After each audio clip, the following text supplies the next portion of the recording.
Năm 2063, trong khi kính thiên văn không gian ONX đang thực hiện nhiệm vụ khảo sát một cụm sao xa xôi thuộc chòm sao Phượng Hoàng, một tín hiệu bất thường được ghi nhận.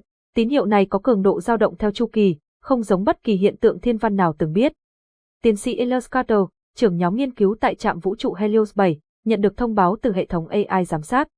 Tiến sĩ Carter, có một tín hiệu lạ từ khu vực Giza 163, nó không phải là tín hiệu tự nhiên. Elias lập tức triệu tập đội ngũ khoa học gia. Dữ liệu từ kính thiên văn cho thấy tín hiệu phát ra từ một hành tinh nằm trong vùng có thể sinh sống. Điều đặc biệt hơn, nó có dấu hiệu của một cấu trúc nhân tạo. Sự kiện này nhanh chóng thu hút sự chú ý của giới khoa học. Một cuộc họp khẩn cấp được tổ chức tại Liên hiệp Thiên văn Quốc tế, IAU. Các phân tích sâu hơn tiết lộ rằng tín hiệu có cấu trúc logic, cho thấy có thể nó đến từ một nền văn minh ngoài hành tinh. Nhưng có một vấn đề, tín hiệu dường như đã được gửi đi từ 300 năm trước, tức là những gì họ đang thấy có thể chỉ là một dấu vết từ quá khứ. Không ai có thể chắc chắn liệu nền văn minh đó còn tồn tại hay đã diệt vong. 7 năm sau, con tàu Exxon được phóng lên từ trái đất, mang theo phi hành đoàn 16 người, dẫn đầu bởi chỉ huy Naomi Kela và tiến sĩ Elias Carter. Mục tiêu của họ, tiếp cận hành tinh Zeta 3 và tìm hiểu bí ẩn về tín hiệu đó.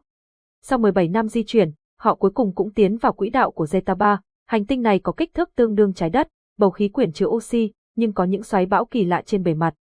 Hệ thống quét cho thấy một khu vực có kết cấu bất thường ở phía tây bán cầu. AI điều khiển tàu báo cáo. Khi họ tiếp cận, một cảnh tượng không thể tin nổi hiện ra, một thành phố đổ nát, bị bỏ hoang, nhưng vẫn còn những ánh sáng nhấp nháy trong một số công trình. Đội thám hiểm hạ cánh gần khu vực khả nghi nhất, trên bề mặt hành tinh, họ tìm thấy những công trình cao chọc trời, nhưng đã bị thời gian tàn phá. Một số tòa tháp có hệ thống năng lượng vẫn hoạt động, cho thấy nền văn minh này từng rất tiên tiến. Khi tiến vào một trung tâm dữ liệu bỏ hoang, nhóm khoa học gia tìm thấy các ký tự lạ, nhưng sau khi AI dịch thuật, họ phát hiện một điều kinh hoàng. Hãy chạy đi, đừng lặp lại sai lầm của chúng ta đã đánh thức một thứ mà lẽ ra không nên chạm vào. Câu hỏi đặt ra, điều gì đã xảy ra với cư dân của Zeta 3, tại sao họ biến mất?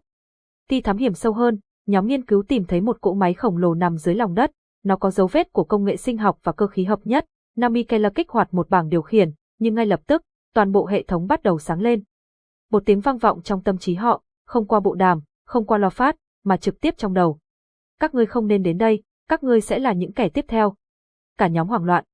Nhưng cỗ máy khổng lồ bắt đầu chuyển động, chúng không phải là tàn tích, mà là những sinh vật sống, những thực thể máy móc có trí tuệ. Lên tàu ngay, chúng ta phải rời khỏi đây. Naomi hét lên.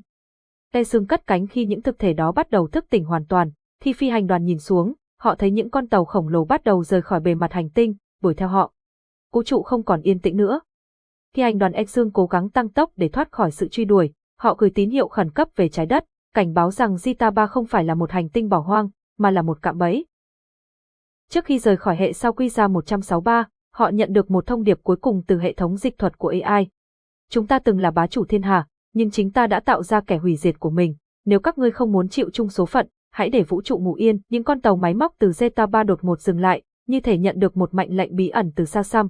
Exxon tăng tốc và biến mất vào không gian liên sao, mang theo dữ liệu và lời cảnh báo kinh hoàng. Khi trở về hệ mặt trời, phi hành đoàn được đón tiếp như những anh hùng, nhưng câu hỏi lớn nhất vẫn còn đó, liệu nhân loại có nên tiếp tục khám phá vũ trụ, hay rút lui trước những điều mà họ chưa sẵn sàng đối mặt? Một cuộc tranh luận toàn cầu nổ ra, một số người cho rằng phải tiếp tục nghiên cứu về Zeta 3, trong khi những người khác tin rằng con người không nên lặp lại sai lầm của nền văn minh đã mất kia. Cuối cùng, Hội đồng Liên hiệp Không gian quyết định đóng băng mọi nghiên cứu về Zeta 3, biến nó thành vùng cấm trong thiên văn học, nhưng liệu quyết định này có đủ để bảo vệ nhân loại? Vì trong vũ trụ bao la này, có những kẻ vẫn đang quan sát chúng ta.